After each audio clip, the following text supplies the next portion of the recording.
like we all know that you have spent like almost a decade and a half in microfinance. So what inspired you and made you to join microfinance? Like why did you decide that you have to choose this as your career? I think I didn't choose it as a career, microfinance as a career. I stumbled upon it, you can say, more like that. I was a Montessori teacher working for a family trust in Avalhelli. I belong to Avalhelli, this place. And I have spent my growing years also here. In my childhood I spent here, and during my childhood I come from a very comfortable background, but around my grandmother's house there were a lot of people who used to live daily wage earners and small agriculturists, very very poor families. So the memory of having witnessed that poverty in their homes was always there at the back of my mind as I was growing up, and I felt that it was all very wrong that so many people were so poor where the others were, comfortable and well off. So when I came across the book Give Us Credit, written by Alex Counts, which told the story of how Professor Yunus had helped the poor in Bangladesh with microcredit, I was immediately attracted to this, and I thought this is what needs to be done in Avalhelli. And I wrote to the author of the book, in fact, and he put me in touch with Professor Yunus, who invited me for a training program to Bangladesh. And since I was already part of an NGO in Avalhelli called Team Unswamappa Trust, I could go and submit a project proposal, and it immediately got accepted for seed capital funding, and that is how I started Brahmin Kuta. Initially I thought it was for the people of Avalhelli, because it's in Avalhelli is where I had seen so much poverty in my childhood. But once we started Brahmin Kuta, we couldn't contain it. It has grown to we are a very large organization, and we are present in 3 states now with about 220 branches. So that is how I didn't choose microfinance. I stumbled upon it and fell in madly, in love with it, because it was such a good solution for helping people, low income households. My next question is like, as you told, it is not very small thing to start an organization and grow it as this big. So what are the difficulties and constraints you have faced in your career so far? I've been asked this question many times. Well, I think I have been very lucky that way, that I started off on a good footing, in the sense that I went for the exposure to Bangladesh, and then I was able to gather all the books that were written by Professor David Gibbons on the Grameen model. Professor David Gibbons was the first one who replicated the Grameen model outside Bangladesh. So he had written a whole lot of training manuals. I can never stop to say thank you to Professor Gibbons, because the training manuals really gave us an insight, and the first steps we took in Brahmin Kuta were tried and tested steps of coming from the manuals of David Gibbons. So that way I feel that we started off on a very good footing. Regarding the challenges, I can say mostly the challenges that we've always had, even today we have, is funds. Because microfinance, you're constantly in need of money. Whether it's debt funds or risk funds, you're constantly in need of money. So in our earlier days, it was very hard, because people hardly knew what microfinance was. And in fact, the banks wouldn't know. They had a little knowledge about the SHG bank linkage program, but microfinance, they were skeptical, and some of them were suspicious about it. So building the capacity of bankers in our earlier days was quite a challenge, and getting funds from them was quite a challenge. And also there used to always be a mismatch between, sometimes we would have the capacity and then we don't have the funds, and at other times we'd have the funds but we don't have enough people or enough branches to scale up the program. So all that constant mismatch between capacity and funds was one of our challenges, I think. But otherwise, Ramin Kutta has had a good run. I think we have been lucky that way. So, ma'am, since you spoke about the funds, don't you think that government should step in and provide the funds to MFIs at some subsidized rates or something? Because in a country like India, what we do is like what is needed for the society now. So, but the funds which we get is around 13, 12%, 13%, and MFI is being one of the priority sector lending. Can something be done for that? The MFIN Association can take this up with RBI. I think it's very valid what you're saying, that funds flowing to the microfinance institutions which work with low income households should come at a much lower rate. Not only because we are working with low income households, but just look at their track record, their repayment record. No other bank, no other sector has such a repayment record. For that, just for that one reason, at least the government should recognize the sector, and I think MFIN is already working on that. That we are constantly asking the government to provide us funds at much lower rate, because they go directly to the low income households and the unorganized sector. And another question is similar to that. So now we have so many investors coming, outside investors, foreign investors coming into microfinance. But when the investors comes in, their main motive will be the return on their investment. So for a social business like MFI, is it like a boon or ban? We'll get into any trouble because of that. So what is your opinion on that? I think if we can build a strong culture in the organization, and we have a strong board, to a large extent we can maintain our social purpose. Microfinance has to be done in a firm business-like manner, but with also a social purpose. We cannot compromise on either of them. So if we have a strong board, we will be able to. And another thing is that now the sector has matured a lot, and the government is also put in regulations. The RBI is closely monitoring the sector.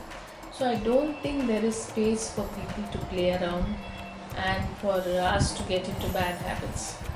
It will be very difficult for microfinance institutions to just be behind the profit motive only. So I feel the sector has matured, and it won't be, and also because of competition. You can't get into practices which are going to be just profit driven, because of competition you get better, the client protection will be there, and better focus on your work will be there, rather than just profits. Ma'am, like since you told that Okay, just a minute, I'll switch it off.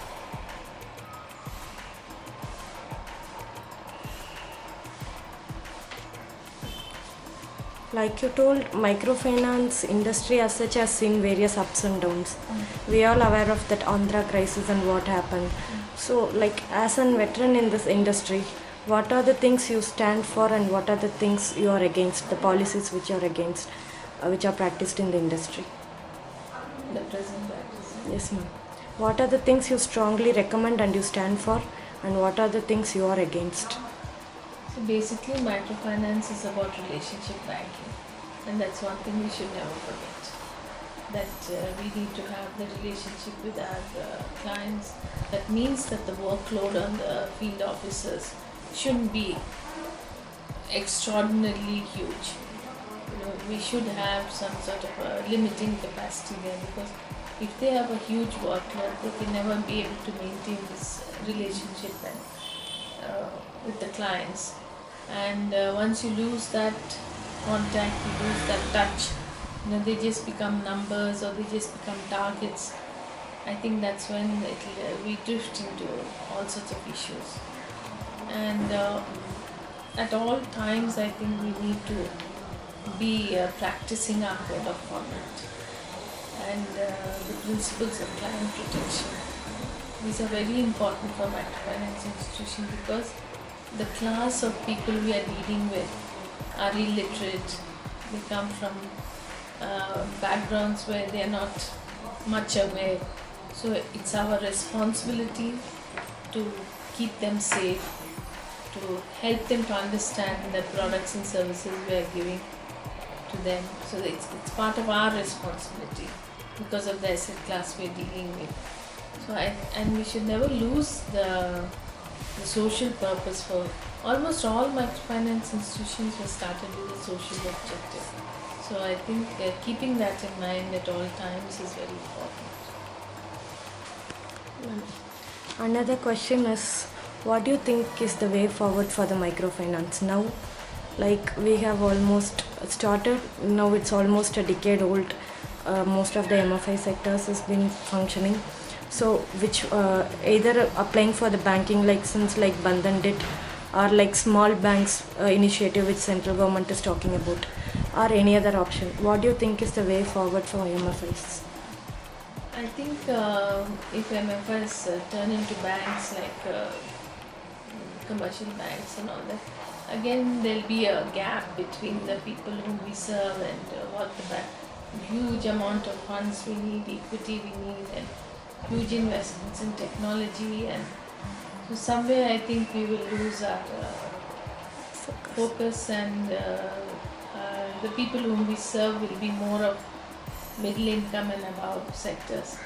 So the way forward for microfinance institutions is to become small banks, like what the government has announced now, small banks or limited, what is that called? Limited license banks also, where we just do small amounts of credit and savings and like that. And I feel that that will be really wonderful because right now we are not able to provide savings to our customer. And the whole of financial inclusion and the whole of financial literacy model, the whole base of it is on savings, how the people have to save for their future and to be safe and secure and all. And yet we are not able to provide them saving. So once we start, if we get the license to provide saving, I think that will be something, it will be a turnaround for the sector. And we will be then holistically serving our clients. Now we are just serving them with loans. Once we start serving them with savings and insurance services, I think there will be nothing more that we need to be doing. So, like you said, financial inclusion that involves everything, right from giving savings, pensions, insurance to the people. But as of now, we are like just giving them credit. So, what are the steps we need to be taken by the sector to include all those schemes in our all those services in our schemes? I think the networks have done a good job. Sadhan and MFin have been doing a good job, and this is something that they have been lobbying with the government for a very long time. And already the RBI has announced that they will be giving small bank licenses. So that's the step in the right direction for the MFI sector. And we are awaiting the guidelines. I think any day now, this month or next month, once the guidelines are out, I think we are in good times. The microfinance sector is in very good times, and that is the way forward, to become small banks and be able to serve our clients with all the holistic services. But the geographical banks, I mean, the small banks are geographically limited. Like as per their norms, they said it might be geographically limited. We might not be able to focus in other states if we are prominent in one state. But microfinance, that will be very difficult if they're going to limit us geographically. It's going to be very difficult for the business, and to be viable also. It will be very difficult. I think already MFin has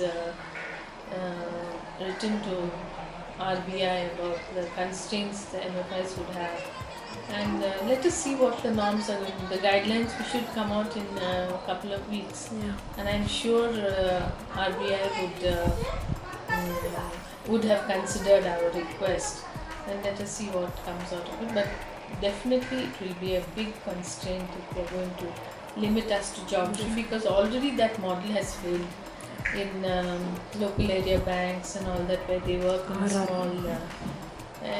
That's not a successful model. It hasn't been scaled up at all. So that will not work. So hope RBI is able to remove that constraint.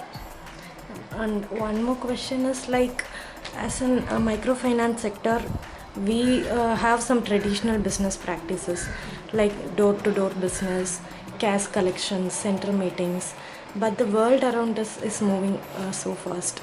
So, do you think these are the like strengths of a business, or we have it is the high time for us to invest in technology and empower our customers towards the change? So, what should we be doing in this?